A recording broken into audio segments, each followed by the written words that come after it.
Okay, এতিয়া আমি next study কৰিম ইকুৱেশ্যন অফ মোশ্যন। এইটো লাষ্ট ভিডিঅ' হ'ব থিয়ৰীৰ কাৰণে। থিয়ৰীখিনি আজি কমপ্লিট হৈ যাব, তাৰপিছত আমি MCQ কুৱেশ্যন ছল্ভ কৰিম ইঞ্জিনিয়াৰিং মেকানিক্সৰ। চব কৰি যাম, যিমান পাৰোঁ কৰি যাম আৰু গেট ছেটৰো কৰিম, SSC JEEৰো কৰিম আৰু বেলেগ বেলেগ কম্পিটিটিভ এক্সামৰো কৰি যাম। চ' এইটো চাই লোৱা তোমালোকে, লিনিয়াৰ মোশ্যন আৰু চাৰ্কুলাৰ মোশ্যন। চাৰ্কুলাৰ বা এংগুলাৰ মোশ্যন যি লিখা আৰু, ঠিক আছে। লিনিয়াৰ মোশ্যনৰ কাৰণে তিনিটা ইকুৱেশ্যন আছে। V = U + AT, V² = U² + twice AS, S = UT + half AT²। এইকেইটা ইকুৱেশ্যন ছেটিছফাই কেতিয়া হ'ব? যেতিয়া when acceleration is constant। টেনজেন্সিয়েল এক্সিলাৰেশ্যনটো যেতিয়া কনষ্টেণ্ট হ'ব তেতিয়া এই তিনিটা ইকুৱেশ্যন ছেটিছফাই কৰিব হা। চাৰ্কুলাৰ ক্ষেত্ৰত ভিটো ওমেগা হৈ যাব। ভি ওমেগা = ω0, এ টো আলফা হৈ যায় alpha t, ω² = ω0² plus twice alpha theta, এছটো থিটা হৈ যাব ডিষ্টেঞ্চটো, থিটা = ω0t plus half ULFA t²। এই তিনিটা ইকুৱেশ্যন কেতিয়া ছেটিছফাই হ'ব? যেতিয়া আলফাটো কনষ্টেণ্ট হ'ব। আলফাটো কনষ্টেণ্ট হ'ব।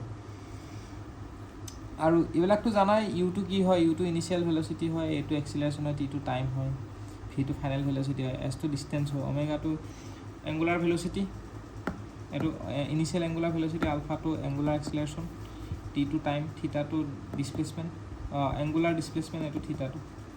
তো এইটোতো তোমালোকে জানাই চাগে। আৰু এটা ইকুৱেশ্যন থাকি গ'ল, distance covered in n second.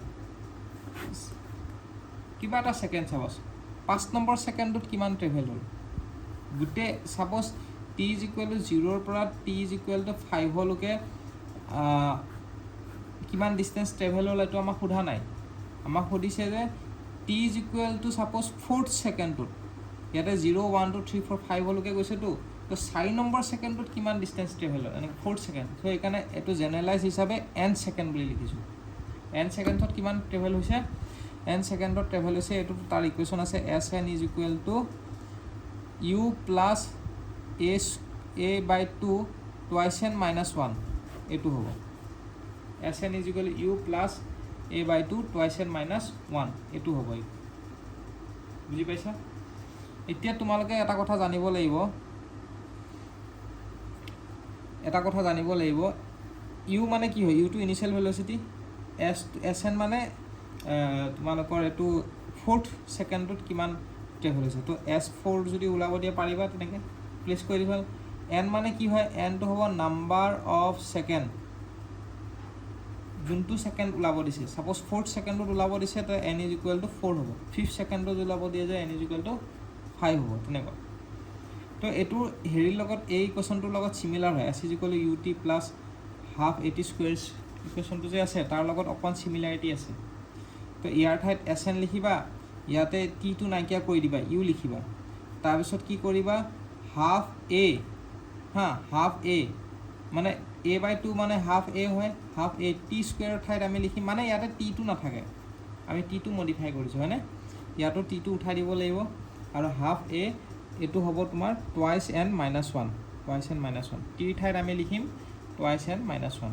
তো টি ঠাইত আমি twice n - 1 লিখিম, মানে t² ঠাইত আমি লিখিম, টি ঠাইত নহয় চৰি, t² ঠাইত আমি লিখিম twice n - 1। সেইটো মনত ৰাখিলোঁ হ'ব। বাকী আৰু কি থাকি গ'ল? বাকী থাকিলে তোমালোকৰ এইখিনি পৰ্চন থাকিলে,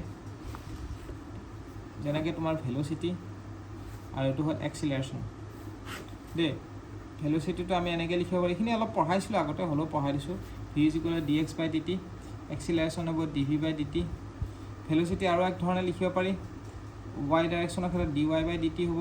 আৰু এইটো কি হ'ব? এক্সিলাৰেশ্যন = dvy/dt, আৰু dvx/dt হ'ব।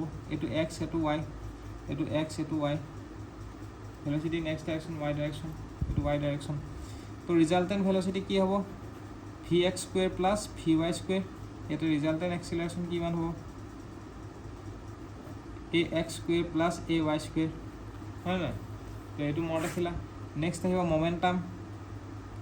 মোমেন্টাম মানে কি P is equal to M V এইটো লিনিয়াৰ মোমেন্টাম তো পি আমি জানো যে কাইনেটিক এনাৰ্জিটো কি জানো হাফ এম ভি স্কুৱেৰ তো এইটো আমি মাছটো ডিভাইড কৰি দিছোঁ তলেদি তো ওপৰত এটা স্কুৱেৰ কৰিব লাগিব এইটো এবাৰ দেখাইছিলোঁ নেকি তোমালোকক তো এইটো আমি এইটো এনেকৈ লিখিব পাৰোঁ নাই টুৱাইছ এমটো তলত থাকি গ'ল ভিটো হ'লে M V the whole square লিখিব পাৰোঁ right M V the whole square লিখিব পাৰোঁ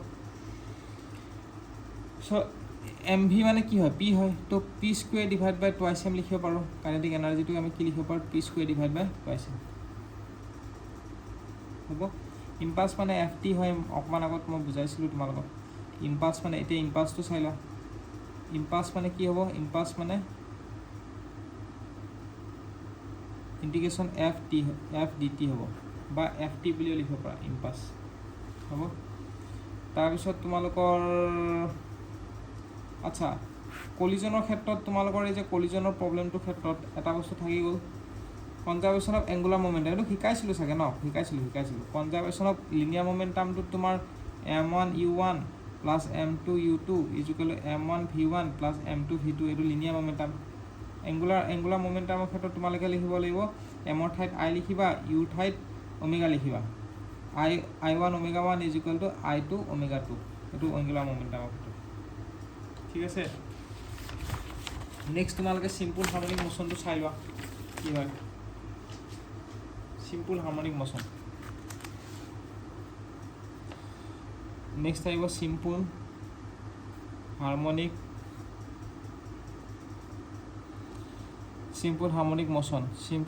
motionত তোমালোকে জানিব লাগিব x2 simple harmonic motion এইটো হয় দেই এনেকুৱা এইবিলাক simple harmonic motion হয় x is equal to a sin omega t হয় তো x dash মানে কি হয় velocity is equal to dx by dt তো x ডট বুলি লিখিব পাৰোঁ তো এইটো ডিফাৰেঞ্চিয়েট কৰিলে আমি পাম a omega cos omega t আৰু acceleration is equal to dv by dt তো সেইটো আমি x ডাবল ডট বুলি লিখিব পাৰোঁ তো এইটো আমি পাম এইটো যদি ডিফাৰেঞ্চিয়েট কৰোঁ আমি পাম a omega square sin omega t তো এইটো আমি এনেকৈ লিখিব পাৰোঁ নাই a sin ওমেগা টিটো আমি লিখিব পাৰোঁ নাই এনেকৈ a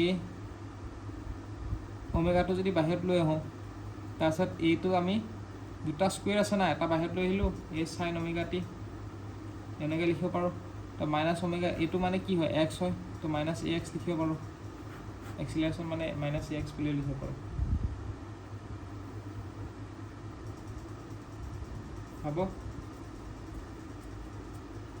আৰু তোমালোকে এটা কথা মনত ৰাখিবা এক্সিলাৰেশ্যন মেক্সিমাম কেতিয়া হ'ব যেতিয়া এইটোৰ ভেলুটো 1 হ'ব sin ওমেগা টি তো মেক্সিমাম হ'ব a মাইনাছ এ ওমেগা স্কুৱেৰটো a মেক্স হ'ব এইটো মেক্সিমাম হ'ব আৰু এক্সিলাৰেশ্যনটো আমি এনেকৈ লিখিব পাৰোঁ আহি গ'ল তোমালোকৰ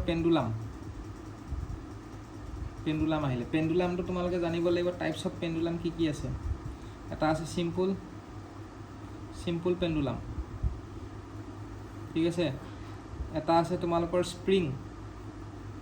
স্প্ৰিং মাছ পেণ্ডুলাম হ'ল আৰু এটা কি আছে কম্পাউণ্ড পেণ্ডুলাম হ'ব এটা কম্পাউণ্ড পেণ্ডুলাম আছে আৰু এটা আছে তোমালোকৰ কনিকেল পেণ্ডুলাম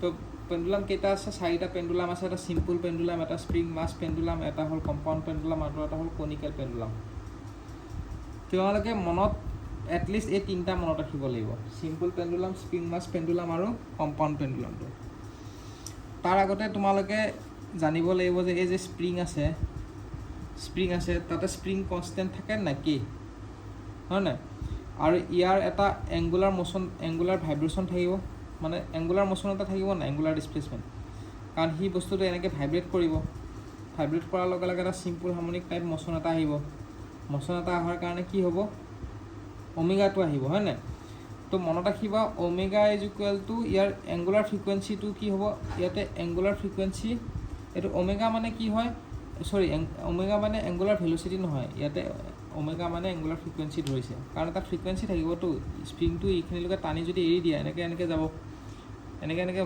মুভ হ'ব নাই শ্বক এবজৰ্ভাৰ টাইপ তো এনেকৈ মুভ হয় মানে কি এটা এংগুলাৰ ফ্ৰিকুৱেঞ্চি এটা আহিছে এতিয়া জানিব লাগিব যে কি এংগুলাৰ ফ্ৰিকুৱেঞ্চিৰ ভেলুটো কি হয় কি আৰু এবাৰ মই কৈ দিছোঁ চোৱা, যেতিয়া এটা স্প্ৰিং এনেকৈ আছে তো ইয়াক ইয়ালৈকে টানিলা, টানি পেলাই যদি এৰি দিয়া ই এনেকৈ ভাইব্ৰেট হ'ব নাই? ভাইব্ৰেট হোৱাৰ লগে লগে এইটো এটা চিম্পুল হাৰ্মনিক মোশ্যন আহি গ'ল। চিম্পুল হাৰ্মনিক মোশ্যন অহাৰ মানে কি বস্তু আহি গ'ল? টাইম পিৰিয়ড আহি গ'ল। টাইম পিৰিয়ড আহি গ'ল। তাৰ লগতে ফ্ৰিকুৱেঞ্চি আহিলে, ফ্ৰিকুৱেঞ্চি ইজ ইকুৱেল 1/2 ওমেগা হৈ গ'ল। আৰু ওমেগা কি হৈ গ'ল? ওমেগা হৈ গ'ল এংগুলাৰ ফ্ৰিকুৱেঞ্চি আৰু এইটো হৈ গ'ল লিনিয়াৰ ফ্ৰিকুৱেঞ্চি। বুজি পাইছা? তো এইকেইটা ফৰ্মুলা তোমালোকে জানিব লাগিব। আৰু টাইম পিৰিয়ড মানে কি হয়? টাইম পিৰিয়ড মানে, আৰু পেণ্ডুলামতো সেইখিনি বস্তু আহে। বুজি পাইছা? পেণ্ডুলামতো টাইম পিৰিয়ড আহিব, পেণ্ডুলামতো ফ্ৰিকুৱেঞ্চি আহিব, পেণ্ডুলামতো তোমালোকৰ আহিব এংগুলাৰ ফ্ৰিকুৱেঞ্চি। সেইকাৰণে মই এইটো স্প্ৰিঙৰ লগত তোমালোকক ৰিলেট কৰি দিছোঁ।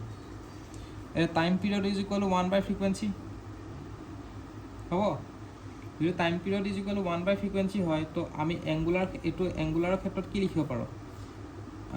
তো টাইম পিৰিয়ডটো 1/2 ফ্ৰিকুৱেঞ্চিৰ ঠাইত কি লিখিব পাৰোঁ?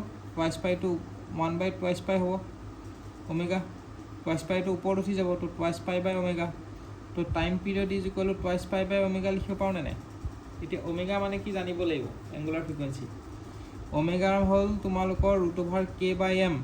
যদি স্প্ৰিং থাকে, যদি পেণ্ডুলামৰ লগত পেণ্ডুলামটোত যদি স্প্ৰিং থাকে, যেনেকৈ ছেকেণ্ডটোত স্প্ৰিং মাছ পেণ্ডুলাম আছে নাই, পেণ্ডুলামৰ লগত যদি স্প্ৰিং এটাচ থাকে তেতিয়া omega is equal two √k/m লিখিম। কাৰণ কেটো কি হয়? কেটো হ'ব তোমালোকৰ স্প্ৰিং কনষ্টেণ্ট। স্প্ৰিং কনষ্টেণ্ট হ'ব। আৰু যদি স্প্ৰিং নাথাকে তেতিয়াহ'লে তোমালোকে লিখিব পাৰিবা G/L লিখিব পাৰিবা, G/L হ'ব। তো আমি এইটোৰ ঠাইত আমি কি লিখিম? এইটোৰ ঠাইত আমি লিখিম 2π ওমেগা, ওমেগাৰ ঠাইত √G/L। মানে এইটো এলটো ওপৰত উঠি যাব, তাৰ মানে কি হ'ব 2π√L/G। তো এইটোৰ ঠাইত আমি লিখিম টাইম পিৰিয়ডটো, গোটেইকেইটাৰ টাইম পিৰিয়ড ওলাব লাগে। তো এইটোৰ ঠাইত আমি লিখিম টাইম পিৰিয়ড ইজ ইকুৱেল এইটো 2π√L/G। আৰু ইয়াতে লিখিম টাইম পিৰিয়ড ইজ ইকুৱেল, যিহেতু স্প্ৰিং আছে আমি k/mটো লিখিম। k/mটো তলত আহিব, এইটো উল্টি যোৱাৰ লগে লগে এমটো ওপৰত গুচি যাব, সেইকাৰণে 2π√M/k হ'ব। কাৰণ এইটো স্প্ৰিং আছেতো, সেইকাৰণে স্প্ৰিঙৰ কথাটো লিখিম। আৰু কম্পাউণ্ডটোৰ কাৰণে কি আছিলে? কম্পাউণ্ডটোত তোমাৰ দুটা মিক্স হৈ আছে, স্প্ৰিংটোও মিক্স হৈ, স্প্ৰিংটোও থাকিব আৰু নৰ্মেলটোও থাকিব, সেইটো কম্পাউণ্ড বুলি কয়। তো কম্পাউণ্ডটোত টাইম পিৰিয়ডটো জানিব লাগিব। 2π√L/G নিচিনাই হয়, কিন্তু এলৰ ভেলুটো ইয়াতে কি হ'ব? এলৰ ভেলুটো হ'ব তোমালোকৰ, এইটো জানিব লাগিব। 2π√L/G হয়, কিন্তু এলৰ ভেলুটো তোমালোকে জানিব লাগিব হা। এলৰ ভেলুটো তোমালোকৰ kg² + h²/h। ইয়াতে k যোনটো জি আছে সেইটো স্প্ৰিং কনষ্টেণ্ট নহয়। ইয়াতে kg যোনটো লিখিছোঁ সেইটো হ'ব তোমালোকৰ ৰেডিয়াছ অফ জাইৰেশ্যন। সেইটো হ'ব তোমালোকৰ ৰেডিয়াছ অফ জাইৰেশ্যন। তো এবাৰ মনত ৰাখিবা এলৰ ভেলুটো দেই। কম্পাউণ্ডটোতো তোমালোকৰ টাইম পিৰিয়ডটো 2π√L/G হ'ব, কিন্তু ইয়াতে এলৰ ভেলুটো কম্পাউণ্ডৰ ক্ষেত্ৰত হ'ব √kg² + h²/h। এইটো মনত ৰাখিব লাগিব। এইটো নালাগে বাদ দিয়া, কনিকেলটো নালাগে। কনিকেলটো ইম্পৰ্টেণ্টে হয়, মনত ৰখা একো প্ৰব্লেম নাই। এইটোৰ নিচিনা একে 2π√L/G হয়, কিন্তু ওপৰত তোমাৰ L/G হয়, ওপৰত তোমালোকে cos θ এটা মাল্টিপ্লাই কৰি দিবা কনিকেলৰ। কনিকেল মানে কি? এনেকুৱা কোণ টাইপ আছেতো, কনিকেল হয়। কোণ টাইপ, তাৰ এই কোণৰ এংগুলটো, কোণ এংগুলটোত থিতা লিখি দিছোঁ। বুজি পাইছা? L/G লিখিবা, তাৰ লগত তোমালোকে cos θ টো মাল্টিপ্লাই কৰি দিবা কনিকেলত। আৰু ইয়াতে এলটো আমি লিখিম এলৰ ঠাইত kg² + h²/h, সেইটো লিখিম। এতিয়া এলটো কি হয়? ইয়াৰে ক্ষেত্ৰত যোনটো এল লিখিছোঁ সেইটো ইকুইভেলেণ্ট। কম্পাউণ্ড পেণ্ডুলামৰ ক্ষেত্ৰত এলটো কি হ'ব? ইকুইভেলেণ্ট লেংথ হ'ব। ইয়াতে যোনটো LE লিখিছোঁ, ইয়াতে এইটো LEটো কি হ'ব? এইটো ইকুইভেলেণ্ট লেংথ। ইকুইভেলেণ্ট লেংথ হ'ব এইটো হ'ব। নেক্সট তোমালোকৰ আহিব চেণ্টাৰ অফ প্ৰিচিশ্যন। চেণ্টাৰ অফ প্ৰিচিশ্যন কি হয় চোৱা।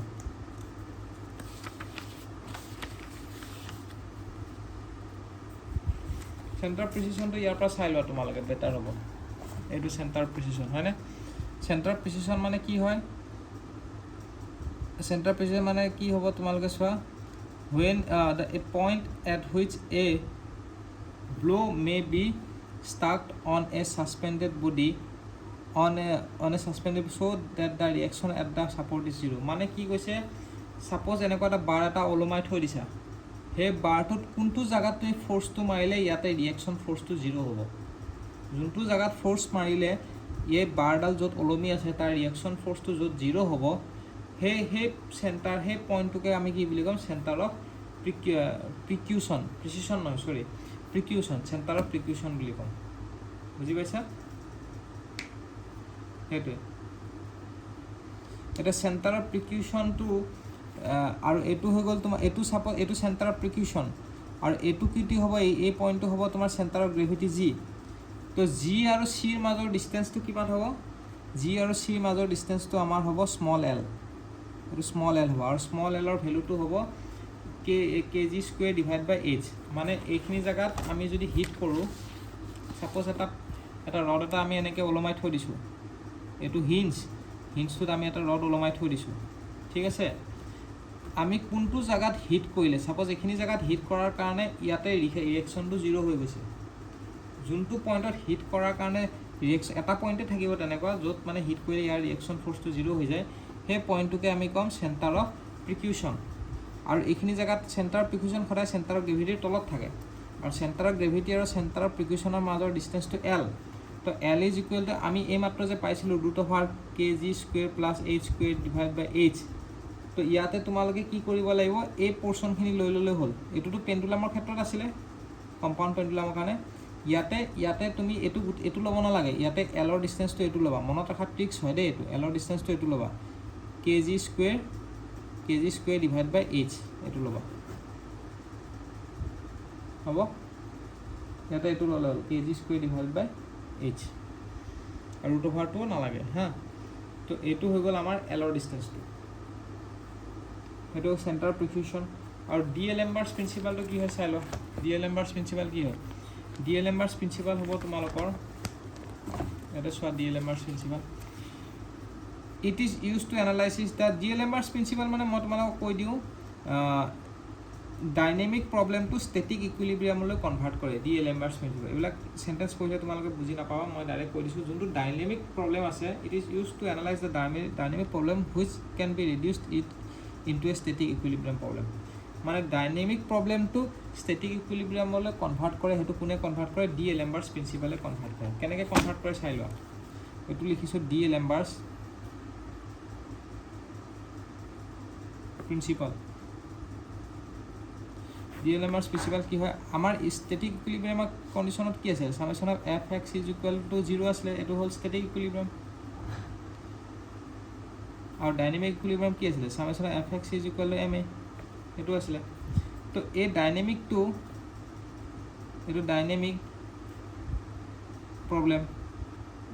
প্ৰবলেমটো আমি ষ্টেটিক ইকুইলিব্ৰিয়ামলৈ কনভাৰ্ট কৰিব লাগে মানে আমাক ৰাইট সাইডে 0 লাগে তো হেতুৰ কাৰণে আমি কি কৰিম আমি ma টো ইফালে লৈ আহিম সামেশন fx - ma = 0 তো ৰাইট সাইডে আমাৰ 0 হৈ যোৱাৰ লগে লগে ডাইনামিকটো আমাৰ কি হৈ গ'ল ষ্টেটিক ইকুইলিব্ৰিয়াম হৈ গ'ল তো এনেকৈ আমি প্ৰবলেম সলভ কৰিব পাৰিম সামেশন fx = ma নকৰি পেলাই সামেশন fx - ma = 0 কৰি পেলাই আমি প্ৰবলেম সলভ কৰিব পাৰোঁ কিন্তু আমি আনসাৰ একে পাম তো এইখিনিতে আমাৰ থিওৰি কমপ্লিট হৈ গ'ল নেক্সট ক্লাছৰ পৰা আমি এমসিকিউ কোৱেশ্চন সলভ কৰিম engineering mechanics thank you so mass